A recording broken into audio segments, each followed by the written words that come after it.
LPG സിലിണ്ടറുകളുടെ വിതരണത്തിൽ കേന്ദ്ര സർക്കാർ നിയന്ത്രണങ്ങളിൽ ഇളവ് തേടി സംസ്ഥാനം കത്തയക്കും. വ്യാവസായിക ആവശ്യങ്ങൾക്കായുള്ള സിലിണ്ടറുകളുടെ ദൗർബല്യം പരിഗണിക്കണമെന്നാവശ്യപ്പെട്ടാണ് കത്തയക്കുക.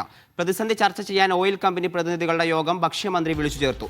ഗ്യാസ് സിലിണ്ടറുകളുടെ പൂഴ്ത്തിവെപ്പ് ഉൾപ്പെടെ തടയാൻ കർശന നടപടികൾ സ്വീകരിക്കാൻ മന്ത്രി നിർദ്ദേശം നൽകി.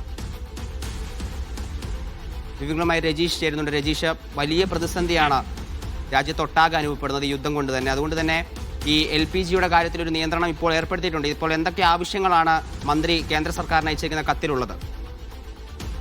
ഹരി, ഇന്ന് വകുപ്പ് മന്ത്രിയുടെ നേതൃത്വത്തിൽ യോഗം ചേർന്നിരുന്നു. ഈ യോഗത്തിലാണ് ഇത്തരമൊരു തീരുമാനം എടുത്തിരിക്കുന്നത്. ഈ യുദ്ധത്തിന്റെ പശ്ചാത്തലത്തിൽ കേന്ദ്രം ഏർപ്പെടുത്തിയിരിക്കുന്ന LPG സിലിണ്ടറിന് ഏർപ്പെടുത്തിയിരിക്കുന്ന നിയന്ത്രണങ്ങളിൽ അതിൽ വാണിജ്യാടിസ്ഥാനത്തിലുള്ള സിലിണ്ടറുകളിലെ നിയന്ത്രണം ഒഴിവാക്കണമെന്ന് ആവശ്യപ്പെട്ടുകൊണ്ടാണ് സംസ്ഥാനം കേന്ദ്രത്തിന് കത്തയക്കുക.